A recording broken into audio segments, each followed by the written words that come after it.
Hey everyone, welcome back to the channel. Today's story begins on a quiet weekday morning. The kind of morning where the school bell echoes through hallways that smell faintly of chalk and floor cleaner. Where students shuffle to class with backpacks slung low and minds half awake, not knowing that one moment is about to change everything for one young girl. Her name was Aisha, a soft-spoken student who sat near the back of the classroom, not because she was hiding, but because she believed that staying quiet kept her safe. She was the kind of student teachers often forgot to notice. Not because she lacked talent, but because she never demanded attention. Her notebooks were neat, her homework always turned in, her grades steady. She loved learning, especially literature, because books allowed her to escape into worlds where people were judged by their hearts, not their clothes, accents, or backgrounds. That morning, Aisha arrived at school earlier than usual. Her father had dropped her off before heading to work, reminding her as he always did to keep her head high and focus on her dreams. She smiled and nodded, though deep inside she carried a familiar knot of worry. She had recently transferred to this school, one known for its prestige and strict standards. Most students came from wealthy families, arriving in polished cars, wearing crisp uniforms that looked freshly pressed every day. Aisha's uniform was clean but worn, carefully washed and ironed by her mother each night. She didn't complain. She was grateful to be there at all. As she walked into her classroom, a few students glanced her way, whispering softly. She pretended not to notice and took her seat, opening her book and reviewing her notes. She had studied late the night before, determined to do well on the surprise quiz, rumored to be happening that day. For Aisha, education was more than schoolwork. It was her bridge to a future she dreamed of, a future where she could support her family and prove that worth wasn't measured by money. The teacher entered the room sharply, heels clicking against the floor, her expression already tight with irritation. Mrs. Collins was known for her strictness and high expectations, but also for something else that students rarely said out loud. She had favorites. And Aisha, from the very first day, had never been one of them. As the class settled, Mrs. Collins began handing out papers, her eyes scanning the room with a critical gaze. When she reached Aisha's desk, she paused. Her eyes narrowed slightly as if noticing her for the first time. Though Aisha had been sitting there for weeks. "You," the teacher said sharply, her tone cutting through the quiet room. Aisha looked up, startled. "Yes, ma'am?" Mrs. Collins looked at the paper, then back at Aisha. "Are you sure you're in the right class?" A murmur rippled through the room. Aisha's cheeks burned. "Yes, ma'am. This is my assigned class." The teacher let out a short laugh. Not a kind one. Assigned. She repeated. "This class has certain standards. Students here are expected to keep up. I don't want anyone falling behind." Aisha swallowed. "I can keep up, ma'am. I've completed all my work." Mrs. Collins' expression hardened. "We'll see about that," she continued, distributing papers. But the damage was done. Aisha's hands trembled as she held her quiz, the words blurring slightly. She took a deep breath and focused, reminding herself of her father's voice, calm and steady, telling her that no one could decide her worth but her. Midway through the quiz, Mrs. Collins stopped near Aisha's desk again. She leaned over, her shadow falling across the paper. "What are you doing?" she demanded, answering the questions. "Ma'am," Aisha replied softly. The teacher scoffed. "It doesn't look right. This material might be too advanced for you." Aisha felt every pair of eyes in the room on her now. Her throat tightened, but she kept her voice steady. "I studied, ma'am." That was when Mrs. Collins raised her voice, loud enough for the entire class to hear. "You don't "Belong here." The words hit the room like a slap. Silence followed, heavy and uncomfortable. Aisha froze, her pen hovering over the paper. For a moment, she felt very small, as if the walls themselves were closing in on her.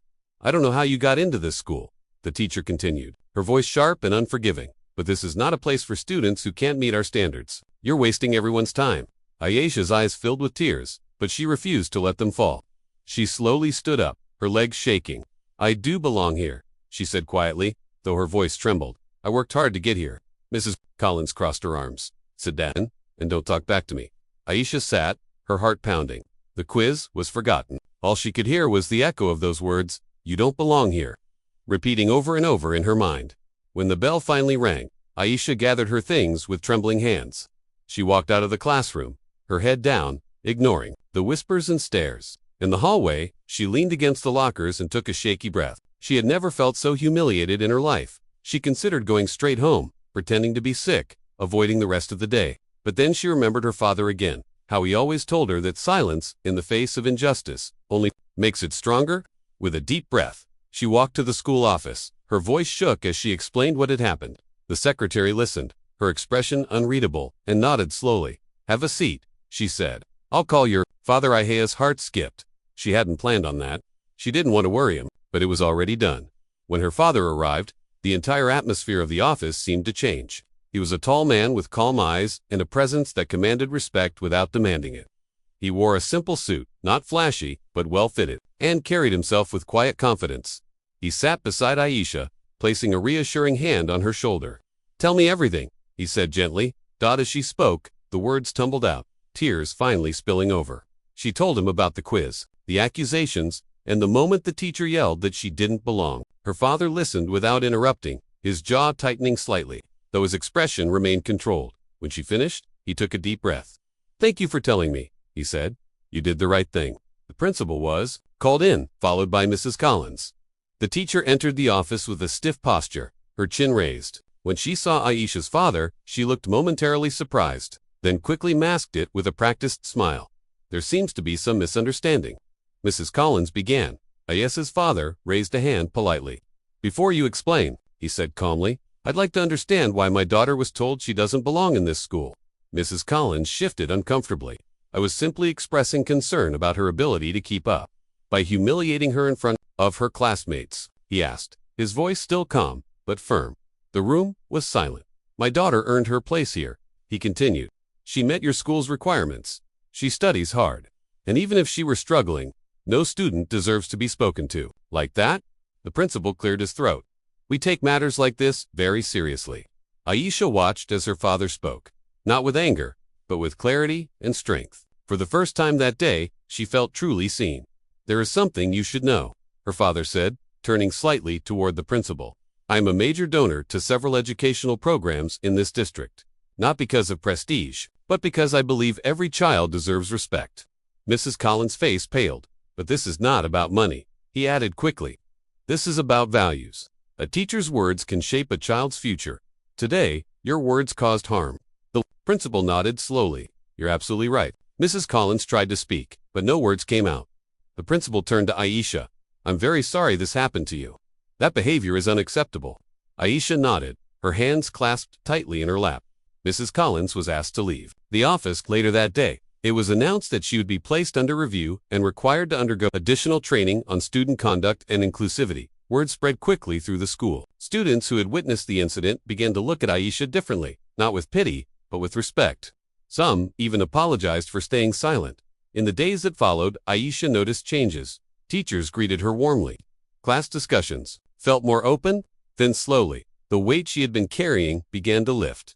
One afternoon, as she walked out of school, her father was waiting by the gate. "How was your day?" he asked. She smiled, genuinely this time. "Better," she said. "Much better." He nodded.